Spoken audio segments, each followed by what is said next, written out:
वालेकुम स्टूडेंट्स। जो टॉपिक हम डिस्कस कर रहे थे वो था first order ordinary differential equation के जो सॉल्यूशंस हैं by using numerical methods. Previous lecture में हमने आयलर्स मेथड या फिर आयलर्स फॉरवर्ड डिफरेंस मेथड हमने डिस्कस किया था। नेक्स्ट हम डिस्कस करने चाह रहे हैं इम्प्रूव्ड आयलर्स मेथड। इसको हम ह्यूजेंस मेथड भी कहते हैं। मतलब ये है कि मेथड के दो नाम है, किसी भी नेम से आपको आ सकता है। इम्प्रूव्ड आयलर्स मेथड और Huygens method is basically extension of Euler's method. ये आयलर्स मेथड की ही एक्सटेंशन है। इम्प्रूव का मतलब उसी का ही better version. Using trapezoidal rule of integration. Previous में हमने रेक्टेंगुलर रूल यूज़ किया था, आयलर्स मेथड में रेक्टेंगुलर रूल यूज़ किया था इंटीग्रेशन का, और इम्प्रूव्ड आयलर मेथड में हम trapezoidal rule of integration use करेंगे।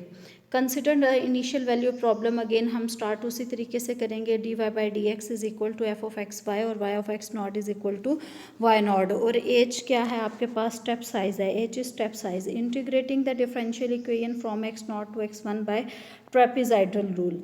ट्रेपेजॉइडल रूल के थ्रू अब हम इसको इंटीग्रेट करेंगे तो लेफ्ट हैंड साइड पे आपके पास ये वाई ऑफ एक्स आ जाएगा। लिमिट्स ऑफ डेरिवेटिव और इंटेग्रल कैंसिल हो जाएंगे ना, सिंपल वाई ऑफ एक्स आ जाएगा। Limits of integration x not से लेके एक्स वन तक आएंगी इज इक्वल टू। अब जो आपके पास ये इंटेग्रल है ये अपने जो है न्यूमेरिकल मेथड्स ऑफ इंटीग्रेशन में आपने किया था ट्रेपेजॉइडल रूल। उसमें आपने ये पढ़ा था कि इसकी हमारे पास h/2 के इक्वल होगा और साथ में अपर लिमिट आ जाएगी और फिर plus lower limit f of x not y naught plus f of x one y one.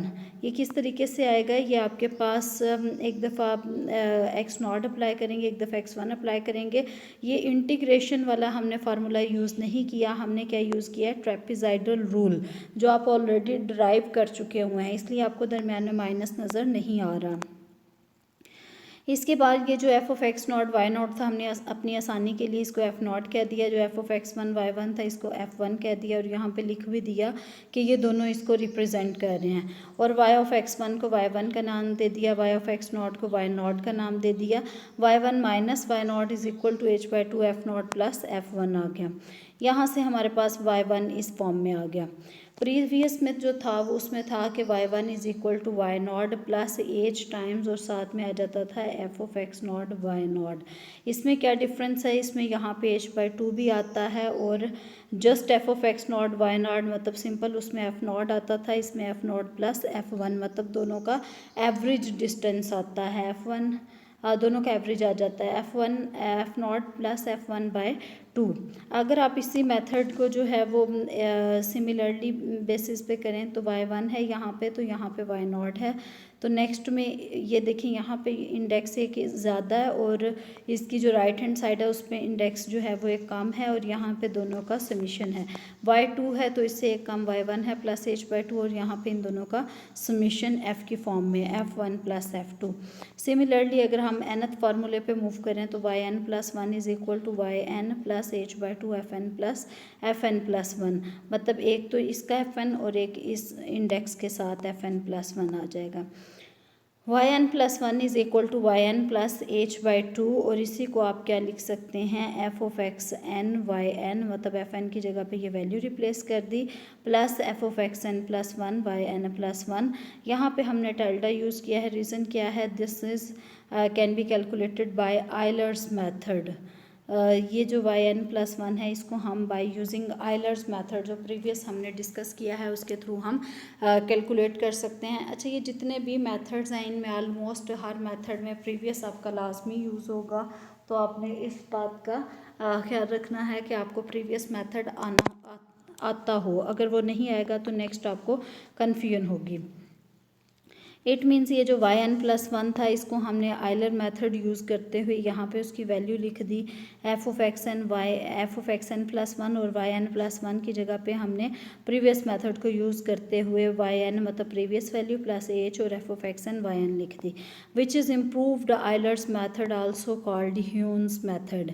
इस मेथड को अगर हम अगेन ऑब्जर्व करें तो आपके पास वाई एन प्लस वन है, यहाँ पे उसकी प्रीवियस टर्म है और यहाँ पे f of x n y n है।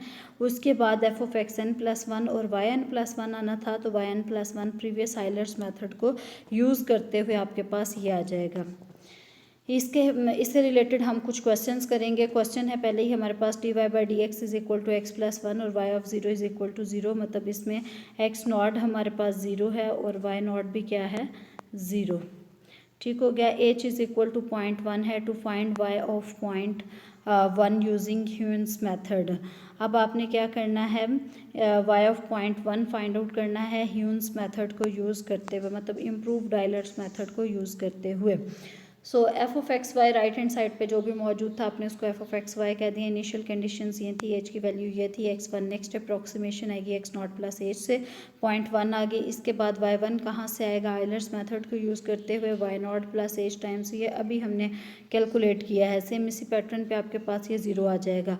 नाउ अब आपका क्या टारगेट था कि आपका टारगेट था f naught of x not y naught calculate करना, जो कि 0 आया है, और साथ में आपने कैलकुलेट करना है f1, क्योंकि x1 भी आ गया y1 भी आ गया, तो आपने कैलकुलेट किया f ऑफ x1 y1 जो कि 0.1 आया। ह्यून्स मेथड को यूज़ करेंगे जो कि है y1 is equal to y naught plus h by two f not plus f1। F naught की वैल्यू 0, f1 की वैल्यू 0.1। इसको सिंप्लीफाई करेंगे तो आपके पास आंसर आ गया 0.005। अगर आप देखें तो आपने यही कैलकुलेट करना था y ऑफ 0.1, मतलब x की वैल्यू 0.1 लें तो y की वैल्यू क्या आएगी।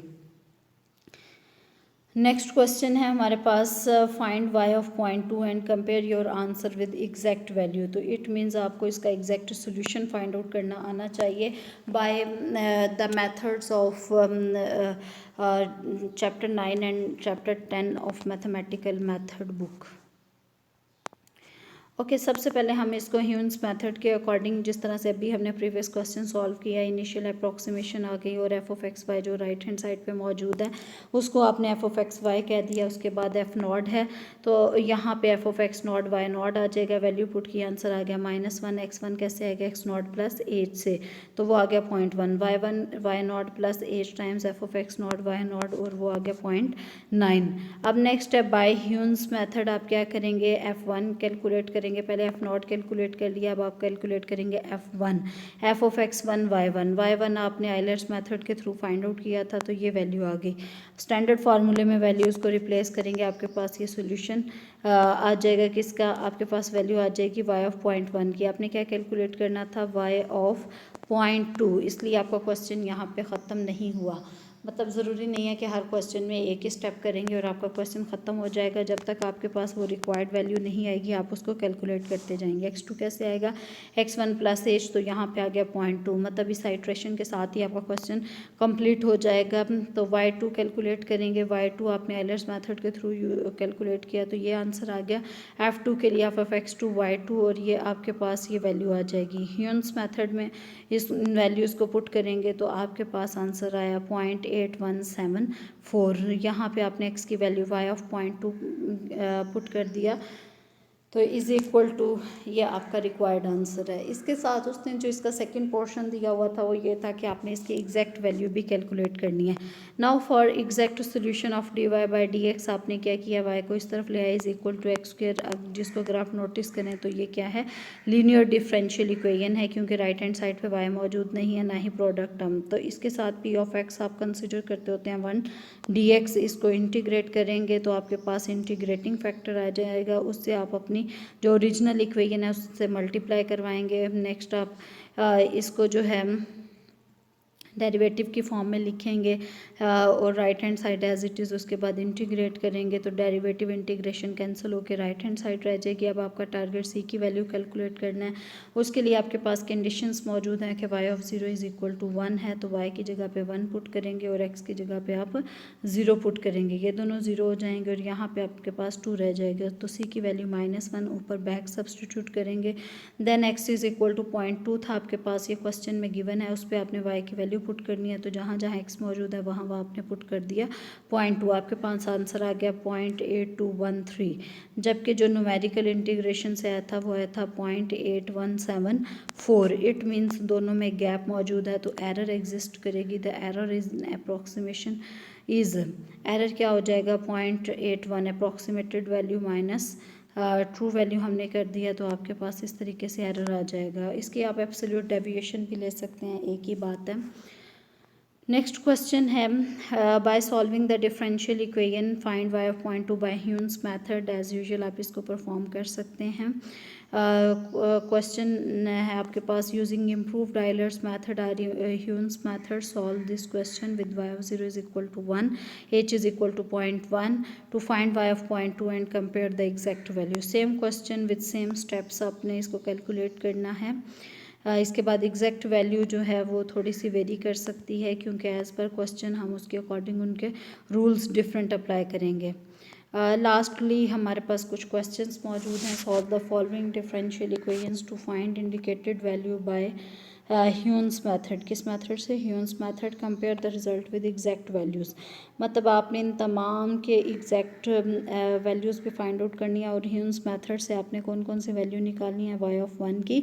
मतलब जब आपके पास x की x 1 के इक्वल आ जाएगा आपने वहाँ पे ब्रेक कर लेना है, वहाँ पे आपका क्वेश्चन जो है वो क्लोज हो जाएगा। यहाँ पे 0.4 के लिए आपने कैलकुलेट करना है और लास्टली आपने 0.6 के लिए। तो इन क्वेश्चंस को आपने अच्छे तरीके से कर लेना है। कोई क्वेश्चन हो तो पूछ लेना है, साथ साथ प्रैक्टिस लाजमी करें, असाइनमेंट क्वेश्चंस लाजमी करें। जैसे ये हमारा कंप्लीट होगा उसके बाद हम विद्या मूर्ति की बुक से कुछ प्रैक्टिस एक्सरसाइजेस करेंगे, ठीक है? तो इसलिए ये टाइमली कर लें। ओके स्टूडेंट्स, अल्लाह हाफिज़।